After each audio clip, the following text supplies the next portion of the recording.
Hi, everyone. I hope you're all doing great today. Okay, so two things I want to share with us real quick.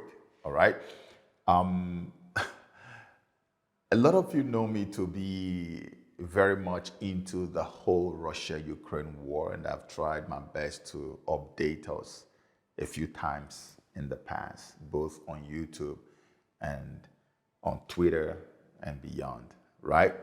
And so something very, very traumatic happened.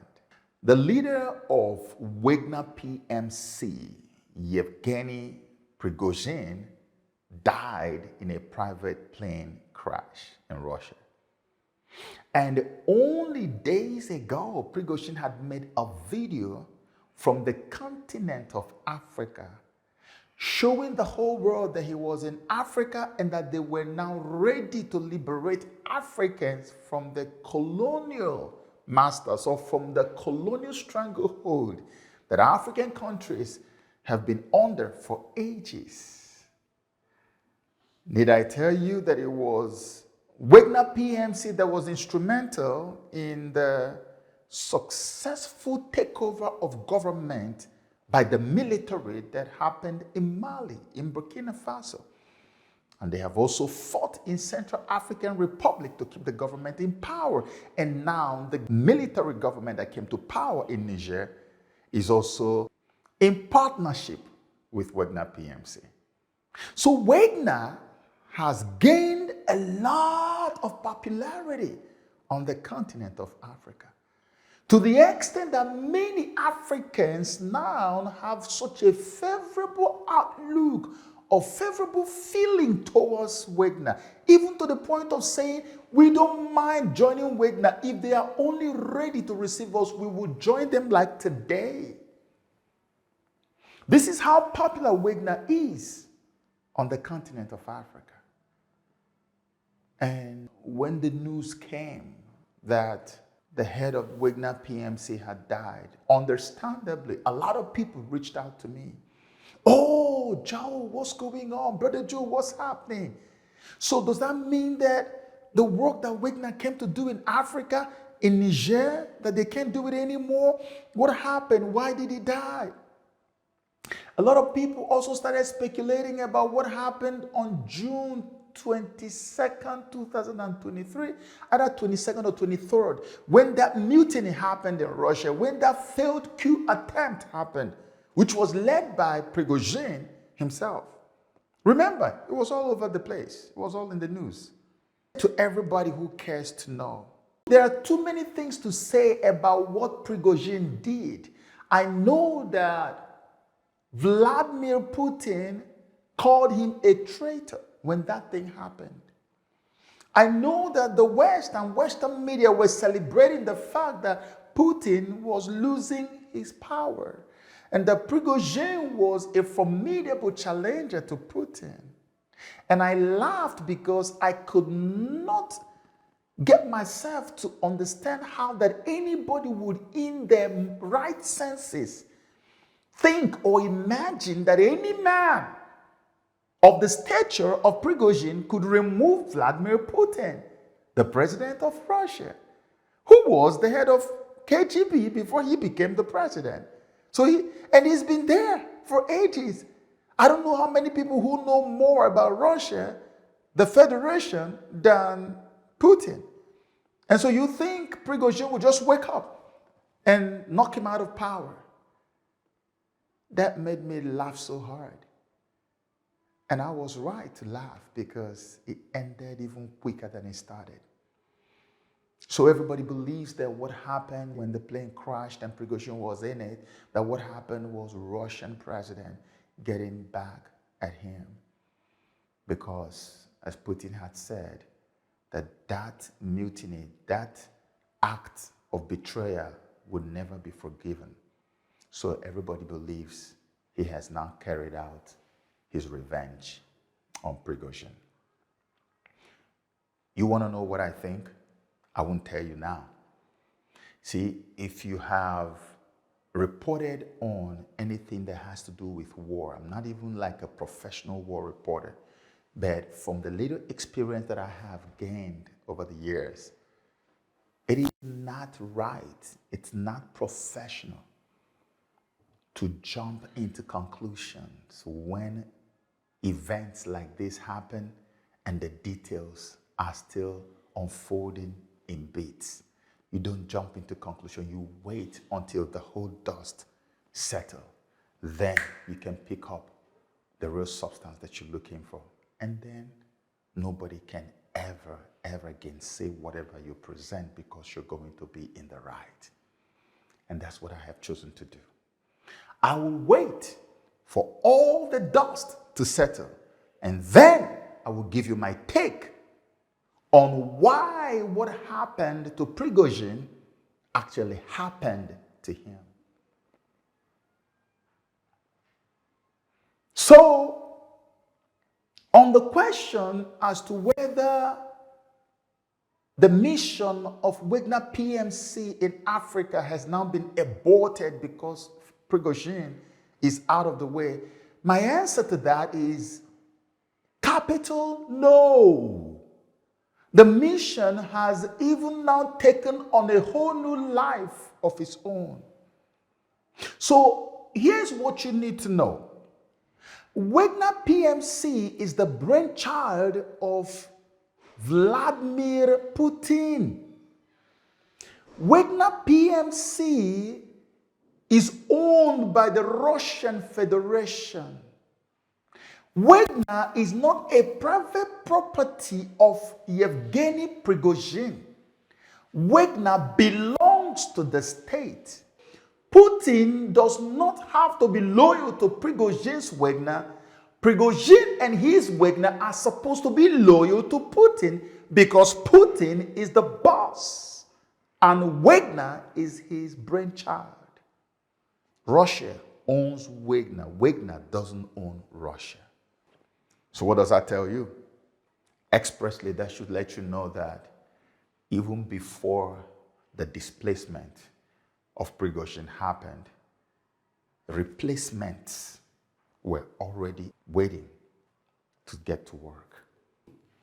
And what you are going to see from my own personal point of view, you're going to see a reimagined and re-engineered Wagner PMC on the continent of Africa. Wagner will have little to no more activity on ground in Russia. Most of what they will do now will be in Africa and in some parts of these emerging nations of BRICS. Because Wagner is now going to be re-engineered to tackle the unbundling of the colonial stranglehold that Africans have been bedeviled with all these years. That's why Wagner was instrumental to the emergence of the government in Mali, in Burkina Faso, and now the one in Niger are allies with Wagner. And that business, that alliance, that partnership is going to grow even stronger now. Because you know why? For what it's worth, whoever is leading Wagner now is going to have some uninterrupted, focused loyalty to Vladimir Putin. And so every plan in his head, in his heart for the African continent will just go straight through that person. The person becomes a conduit, and everything he puts in goes out as he puts it in, without any modification or any twisting.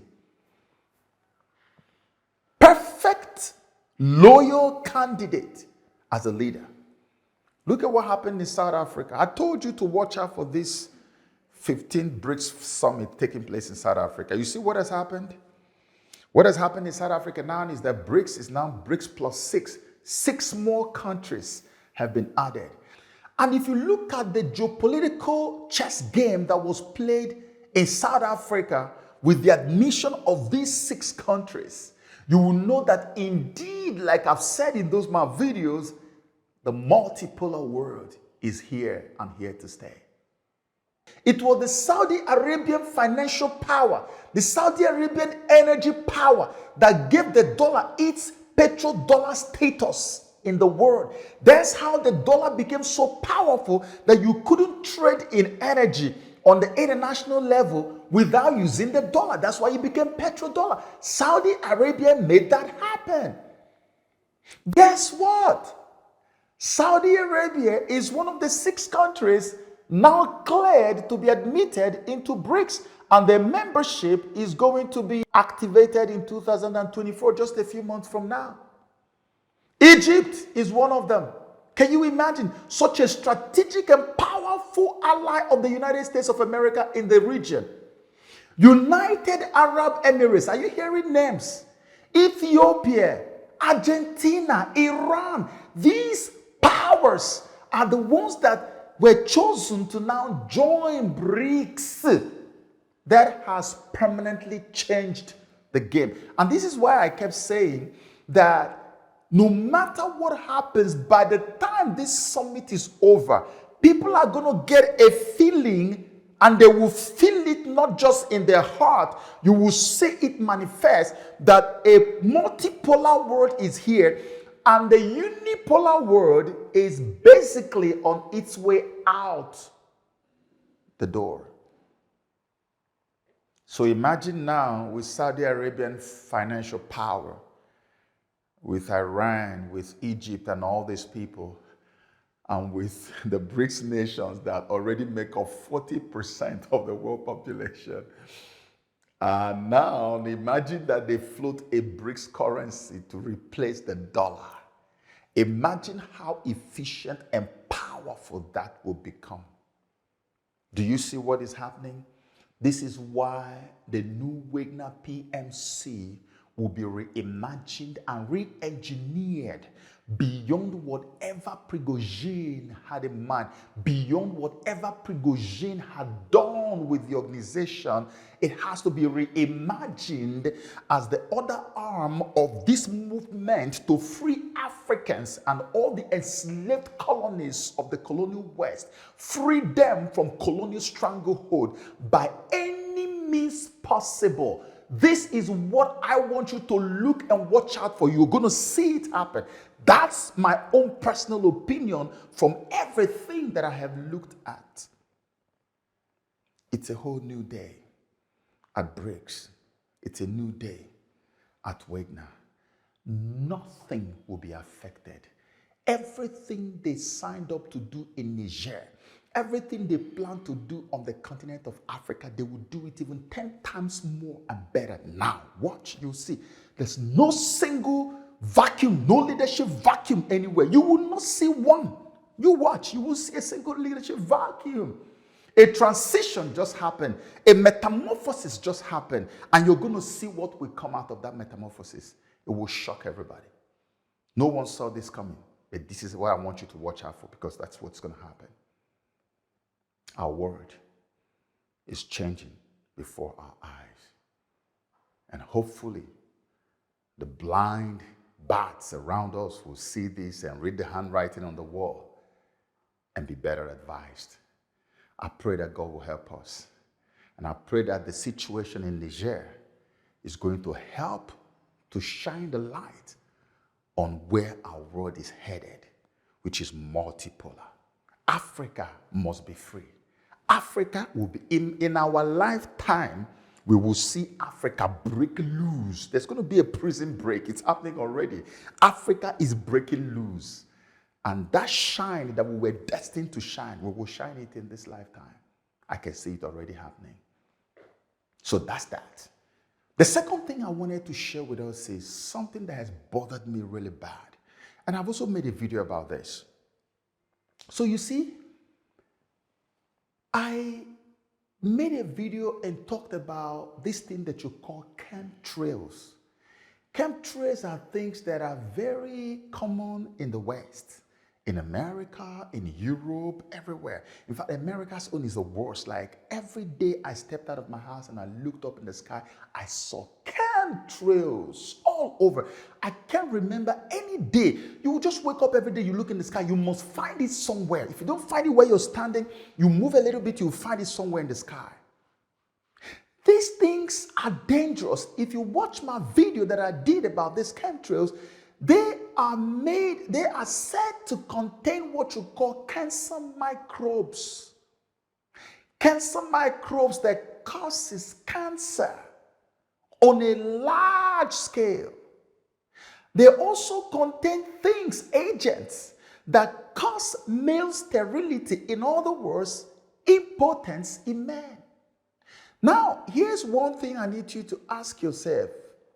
And I asked this question in the other video. Have you noticed how the cancer that we used to say is an American disease is suddenly now become an African problem? Almost every person that dies today, when you ask what killed them, they will say cancer. And I'm like, I thought it was diabetes we used to suffer in Africa. When did we start dealing with cancer at this rate? Like out of 10 deaths, maybe 7 to 8 is cancer in Africa today, in Nigeria today. How? It's because our atmosphere is being weaponized before our eyes with agents, toxic agents that contain cancer microbes and male sterility stuff, and even worse. And to worsen the whole thing, they always choose the worst time to spread these things in the air.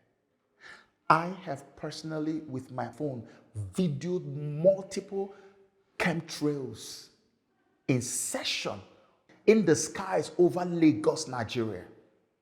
There you go, chemtrail. I just caught the plane. Dropping chemtrails. Chemtrails. I was with a bunch of guys when I videoed the other one, and I was telling them, do you know what this is? And they said, oh, it's a smoke coming from rocket. And I said, where's the rocket base? Do you have Florida close to Nigeria? Does Elon Musk have a base around here? How can a rocket that's going into the moon or wherever leave such thick smoke in your sky within your view? And these are childhood hallucinations that we have brought into adulthood. This is not anything from rocket. It is called chemtrails. And these chemtrails, I kept wondering, where do they have a base from where they come to spread these things in our skies in Nigeria and probably other African countries? And now when the whole Niger situation happened, it turned out that the US has the largest drone base in the whole of West Africa inside Niger. So it makes perfect sense because those things are spread by drones. So I'm not saying that for sure they're coming from that drone base in Niger, but if they're not coming from there, where are they coming from? Because drones carry these things and spread them. And we have authorities in Nigeria. We have people who are in charge of aviation and aeronautical whatever in the country. And nobody is seeing this. Nobody is asking, is this not a violation of our airspace?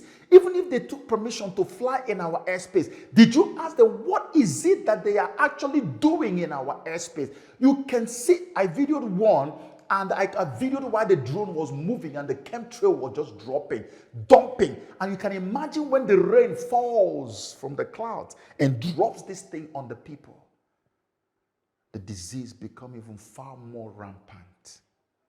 Men become more sterile, more impotence recorded all over Africa, all over Nigeria. And where is it coming from? The skies over our head.